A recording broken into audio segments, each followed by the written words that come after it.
مجھے نہیں پتا، جب پک جائے گا تو دیکھ لینا کہ کیا پک رہا ہے۔ وہ کہنے لگی بیٹا میں تمہیں بتاتی ہوں کھانا کیسے بنتا ہے۔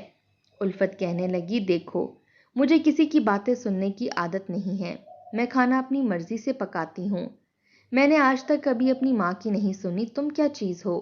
یہ سن کر نسیمہ بیگم کو کچھ برا سا لگا، کہنے لگی بیٹا ہر گھر کا ایک طور طریقہ ہوتا ہے، کھانا بنانے کا بھی الگ الگ طریقہ کار ہوتا ہے، جب تک تم سیکھو گی نہیں کیسے بناؤ گی؟ کل تو عادل نے چپ چاپ کھا لیا، لیکن وہ ایسا کھانا پسند نہیں کرتا، وہ تو کھانا بہت مزے کا پکے تبھی کھاتا ہے۔ یہ سن کر الفت کہنے لگی اس کا مطلب کہ تمہارے بیٹے کو میرا پکا ہوا کھانا پسند ہی نہیں آیا۔ بالکل بھی بات کرنے کی الفت میں تمیز نہیں تھی۔ نسیمہ کہنے لگی بیٹا یہ کس لہجے میں بات کر رہی ہو؟ میں تمہاری ماں کی جگہ ہوں۔ وہ کہنے لگی تو میں تو اپنی ماں کو بھی تم ہی کہتی ہوں، میں نے آج تک کسی کو آپ نہیں کہا، تم مجھ سے یہ توقع نہ رکھو کہ میں یہاں پر آپ جناب کروں گی۔ نسیمہ کہنے لگی بیٹا میں تو بڑے پیار سے تمہیں سمجھا رہی ہوں، میں نے تو تم سے ایسی کوئی بھی بدتمیزی والی الفاظ استعمال ہی نہیں کیے۔ وہ کہنے لگی بڑھیا تم مجھے کچھ کہہ بھی نہیں سکتی، میرے بھائی یہاں پر پہنچ جائیں گے اور تمہیں ایسا سیدھا کریں گے کہ تم بھی یاد کرو گی۔ یہ سن کر نسیمہ بیگم کو بڑا غصہ آیا۔ رات کو جب عادل آیا تو کھانا دیکھ کر اپنی ماں کی طرف دیکھنے لگا، کہنے لگا امی میں نے آپ سے کل ہی کہا تھا کہ کھانا آپ کچن میں کھڑے ہو کر الفت کو بتائیے گا کہ ہمارے گھر میں کیسے پکتا ہے، میں یہ نہیں کھا سکتا، پیاز الگ نظر آ رہے ہیں، ٹماٹر الگ، پانی پانی ہے سارا، کھانا اس طرح سے بنتا ہے۔ اس بار عادل کا بھی صبر جواب دے گیا تھا۔ نسیمہ بیگم نے الفت کی طرف دیکھا، پھر کہنے لگی میں نے تو کہا تھا، لیکن الفت کہنے لگی جس نے بھی کھانا ہے ایسا ہی کھانا کھانا پڑے گا، میں کسی کے باپ کی نوکر نہیں ہوں کہ یہاں پر آپ لوگوں کے مطابق کام کروں، ملازمہ نہیں ہوں۔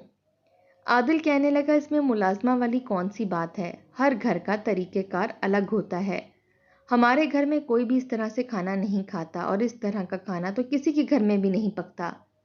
وہ کہنے لگی لیکن میرے بھائی تو ایسے ہی کچا پکا کھاتے ہیں، اور جان دیکھی تو ہے آپ نے میرے بھائیوں کی کتنی اچھی ہے، تم جیسے کو تو دو ہاتھ مار کر ہی گرا دیں۔ الفت کی بدتمیزی پر عادل اسے غصے سے دیکھنے لگا، کہنے لگا یہ کس انداز میں تم مجھ سے بات کر رہی ہو، کیا تمہیں بات کرنے کی تمیز نہیں ہے؟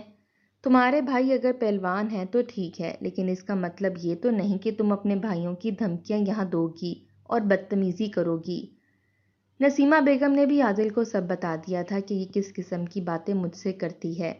عادل کہنے لگا کہ اگر تمہاری یہی حرکتیں رہیں تو میں تمہارے بھائی سے تمہاری شکایت لگا دوں گا۔ یہ سن کر الفت کچھ گھبرائی تھی، اگلے ہی دن سر پر دوپٹہ اور چادر پہنے وہ اپنے میکے چلی گئی، جا کر اپنی ماں کے سامنے رونے لگی کہ میری ساس بہت ظالم ہے، شوہر ڈانٹتا ہے، گالیاں دیتا ہے۔ یہ سن کر الفت کی ماں کو غصہ آ گیا، جیسے ہی اس کا بڑا بھائی گھر آیا اس کو لے کر وہ الفت کے سسرال پہنچ گئی، کہنے لگی ہم نے آپ کو اپنی بیٹی بیچی تھوڑی ہے کہ وہ سانس بھی آپ کی مرضی کے مطابق لے گی، ارے یہ کوئی طریقہ کار ہے دوسروں کی بہن بیٹیوں کے ساتھ بدتمیزی کرتے ہو۔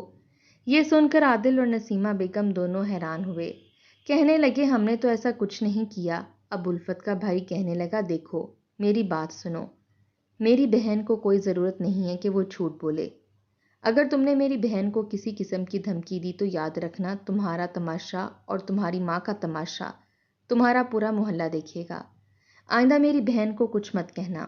یہ کہہ کر وہ سب واپس جا چکے تھے۔ عادل اور نسیمہ بیگم ایک دوسرے کو دیکھنے لگے، کچھ ہی دیر میں الفت آئی اور کہنے لگی دیکھ لیا میرے بھائی کا روب، اگر مجھے کچھ بھی کہنے کی کوشش کی تو میں اپنے بھائیوں کو بلا لوں گی اور وہ تم دونوں ماں بیٹے کا دماغ ٹھکانے لگا دیں گے۔ یہ سن کر عادل چپ سا ہو گیا تھا، نسیمہ بیگم بھی گھبرا گئی، اور الفت نے دیکھا کہ شوہر اور ساس اس کے بھائی سے ڈرتے ہیں تو اس کا خوب فائدہ اٹھانے لگی۔ صبح ہی صبح اپنی ساس سے کہتی جاؤ میرے لیے ناشتہ بنا کر لاؤ اور کھانا بھی تم پکاؤ گی، مجھ سے کوئی کام مت کہنا۔ سارا کام نسیمہ کو کرنا پڑتا، ایک ہفتے میں وہ بہو کی خدمتیں کرتے کرتے تھک چکی تھی۔ یہی کافی نہیں تھا کہ الفت نے ملازمہ کی بھی چھٹی کروا دی، کہنے لگی کہ گھر کے کام بھی تم کرو گی۔ نسیمہ بیگم کہنے لگی بیٹا تم کیسی باتیں کر رہی ہو، چلو باورچی خانے کے کام تو میں کر سکتی ہوں، لیکن صفائی ستھرائی میں نہیں کر سکتی۔ میرے تو اپنے پاؤں اور گھٹنوں میں درد رہتا ہے۔ وہ کہنے لگی، کام کرو گی تو درد بھی نہیں ہوگا۔ بہرحال یہاں میری حکمرانی چلے گی، جو میں چاہوں گی وہ ہوگا۔ اگر میری بات سے ذرا بھی اختلاف کیا تو یاد رکھنا، میرے بھائی تم دونوں کا حشر کر دیں گے۔ پورے گھر کی صفائی نسیمہ نے کی تھی، لیکن درد ناقابل برداشت تھا۔ بڑی مشکل سے اس نے پورا صحن دھویا تھا کہ الفت اپنی گندی مٹی والی چپل لے کر صحن میں آ گئی۔ پورے صحن کو دوبارہ سے گندا کر کے کہنے لگی، اسے دوبارہ سے دھو صاف کرو۔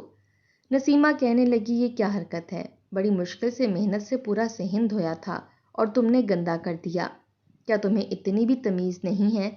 یہ کہنا تھا کہ الفت نے نسیمہ بیگم کے منہ پر تھپڑ مار دیا۔ کہنے لگی، کمینی میرے سامنے زبان چلاتی ہے، جانتی ہے نا میرے سامنے زبان چلانے کا کیا انجام ہے۔ اس بار نسیمہ نے بھی اسے پیچھے کی طرف دھکا دیا تھا کہ وہ گرتی گرتی بچی۔ کہنے لگی، تمیز سے رہنا میرے ساتھ، یہ میرا گھر ہے، اور اگر تم نے حد سے زیادہ بدتمیزی کی تو میں پولیس میں جا کے تمہاری کمپلین کر دوں گی۔ نسیمہ کی دھمکی سن کر الفت نے چادر پہنی اور اپنے میکے چلی گئی اور رونا دھونا مچا دیا کہ میری ساس مجھے پولیس کی دھمکیاں دیتی ہے کہ تمہارے بھائی میرا کچھ نہیں بگاڑ سکتے، اگر انہوں نے کچھ بھی کہا تو میں پولیس کو پکڑوا دوں گی، ان پر جھوٹے الزام لگوا دوں گی۔ میری ساس نے میرا جینا دوبھر کر دیا ہے۔ وہ رونے لگی۔ یہ سن کر اس کے بھائی طیش میں آ گئے۔ الفت اپنے چاروں بھائیوں کے ساتھ گھر پر آئی تھی۔ نسیمہ اس وقت تھک کر ہی بیٹھی تھی، ابھی کھانا بنا کر ہی فارغ ہوئی تھی جب دروازہ کھٹکھٹایا نہیں گیا تھا بلکہ توڑا گیا تھا۔ اتنی زور سے دروازے پر دھکے مارے گئے کہ دروازہ خود بخود کھل گیا۔ نسیمہ الفت اور اس کے چاروں بھائیوں کو دیکھ کر گھبرائی تھی، لیکن سوچ چکی تھی کہ انہیں سچ سے آگاہ کرے گی۔ کہنے لگی، بیٹا تم لوگ دروازہ کھٹکھٹاتے تب بھی میں کھول دیتی، مجھے کسی کا ڈر نہیں تھا، میں تو خود تم لوگوں سے بات کرنا چاہتی تھی کہ تمہاری بہن۔ بات ابھی یہیں تک تھی کہ الفت کا بڑا بھائی کہنے لگا، اے بڑھیا اپنی زبان بند رکھ، تیری ہمت کیسی ہوئی کہ تو نے میری بہن کو دھکا دیا، اسے مارا، اور تم ہوتی کون ہو پولیس کی دھمکیاں دینے والی؟ میں بھی دیکھتا ہوں کہ کون سا پولیس ہمارا کیا بگاڑ سکتی ہے۔ پھر اس نے اپنے دونوں چھوٹے بھائیوں کی طرف اشارہ کیا۔ دونوں بھائیوں نے نسیمہ کو بازو سے پکڑا اور کرسی پر بٹھا دیا اور اسے رسیوں سے باندھنے لگے۔ وہ کہنے لگی، یہ تم لوگ کیا کر رہے ہو؟ میں تمہاری ماں کی جگہ ہوں۔ وہ کہنے لگا، ہم نے اپنی بہن کی شادی اس لیے نہیں کی تھی کہ تم ہماری بہن پر ظلم اور زیادتی کرو، ہم تمہیں چھوڑیں گے نہیں۔ ایک تو تم میری بہن کے ساتھ زیادتی کرتی ہو اور دوسرا اسے پولیس کی دھمکیاں دیتی ہو۔ الفت کے دونوں چھوٹے بھائی نسیمہ بیگم کے پاؤں اور ہاتھ باندھ چکے تھے۔ تبھی اس کے بڑے بھائی نے الفت سے کہا کہ تم جو چاہے اپنی ساس کے ساتھ سلوک کرو، میں دیکھتا ہوں کہ یہ تمہارا کیا بگاڑ سکتی ہے۔ یہ سن کر نسیمہ بیگم رونے لگی، کہنے لگی، بیٹا یہ تم کیا کر رہے ہو؟ تم تو اور اپنی بہن کو اور بگاڑ رہے ہو، بدتمیزی سکھا رہے ہو۔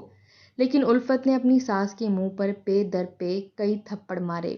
وہ بیچاری رونے لگی، کہنے لگی کہ آج کے بعد اگر میرے بھائیوں کو پولیس کا ڈراوا دیا تو دیکھ لو یہی انجام ہوگا۔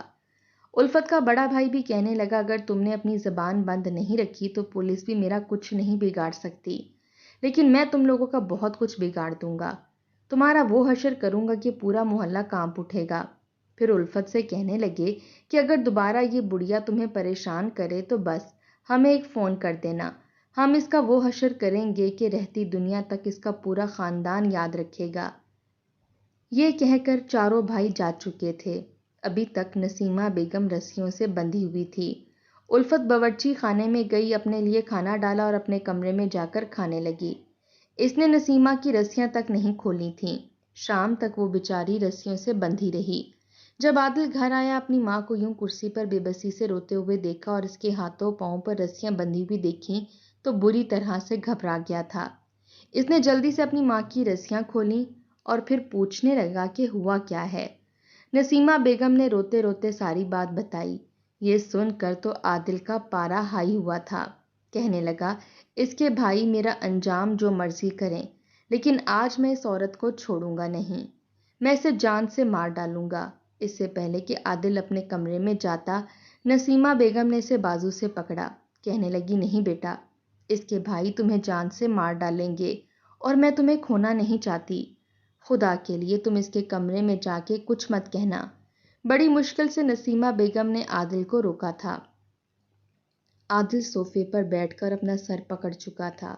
پھر کہنے لگا، اماں، اس کا ایک ہی راستہ بچا ہے اور وہ یہ ہے کہ میں اس عورت کو طلاق دیتا ہوں۔ میں اسے طلاق دے دوں گا، اس کے بھائی اسے آ کر لے جائیں، تبھی ہماری زندگی کی یہ بڑی مصیبت ختم ہو سکتی ہے۔ اس لڑکی نے تو ہماری زندگی جہنم بنا کر رکھ دی ہے۔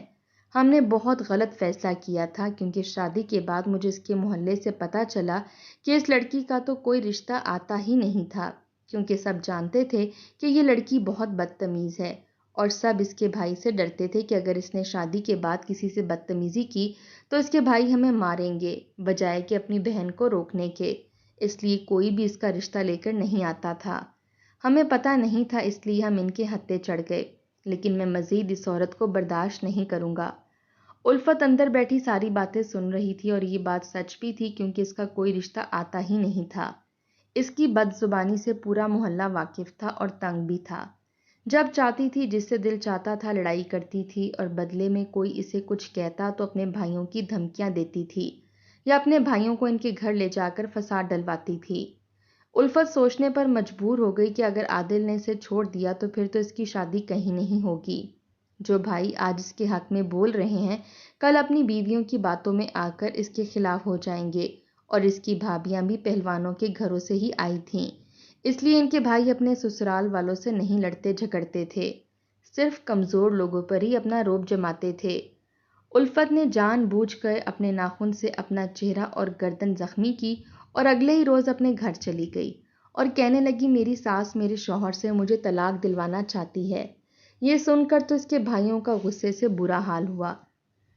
وہ اس کے گھر پہنچ گئے، اور اس وقت نسیمہ بیگم اکیلی گھر پر تھی، اپنے لیے ناشتہ بنا رہی تھی کہ جب اس کے بھائیوں نے نسیمہ بیگم پر ہاتھ اٹھانا شروع کیا، لیکن عین اسی وقت دروازہ کھلنے کی آواز آئی۔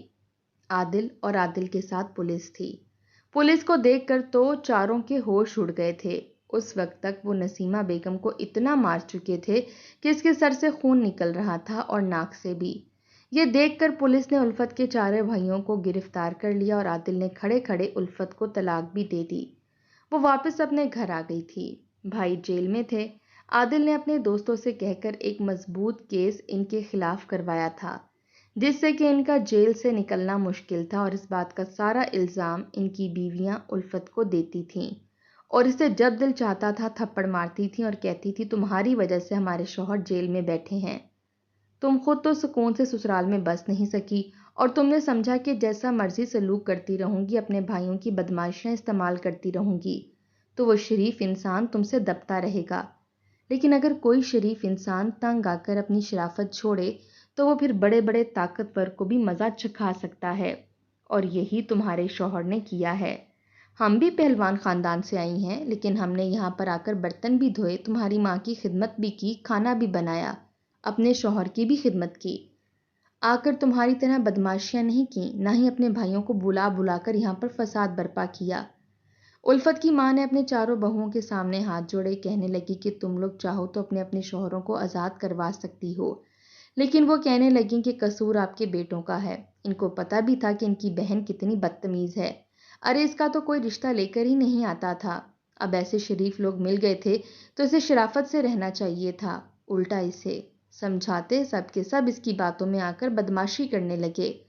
تم لوگ چاہتے تھے کہ ساری زندگی ان کو دباتے رہو، لیکن کسی بھی شریف انسان کو بدمعاشی پر نہ ہی اکسواؤ تو بہتر ہے، کیونکہ وہ لیگل طریقے سے سارے کام کرتا ہے، اور اپنے اپنے شوہروں کو بچانا ہمارے لیے اتنا آسان نہیں ہے، کیونکہ پولیس نے خود دیکھا تھا ان سب کو اس کی ساس کو مارتے ہوئے۔ سارے ثبوت اور گواہ ان کے پاس ہیں، ان کا کیس بہت مضبوط ہے۔ 2 سال بعد جب اس کے بھائی جیل سے چھوٹ کر آئے تو الفت کو بہت برا بھلا کہنے لگے۔ اب وہ اپنے میکے میں بیٹھی روز اپنے بھائیوں کے اور بھابھیوں کے طعنے سنتی تھی۔ سارے گھر کا کام بھی خود کرتی تھی، کھانا بھی سب کا بناتی تھی، اور ذلیل بھی ہوتی تھی، اور سوچتی تھی کہ کاش اس نے اپنے سسرال میں یہ سب کام کیے ہوتے تو اس کا شوہر اور ساس اسے سر پر بٹھا کے رکھتے۔ لیکن انسان کی خود پسندی سے کہیں کا نہیں چھوڑتی، جیسا کہ الفت کے ساتھ ہوا۔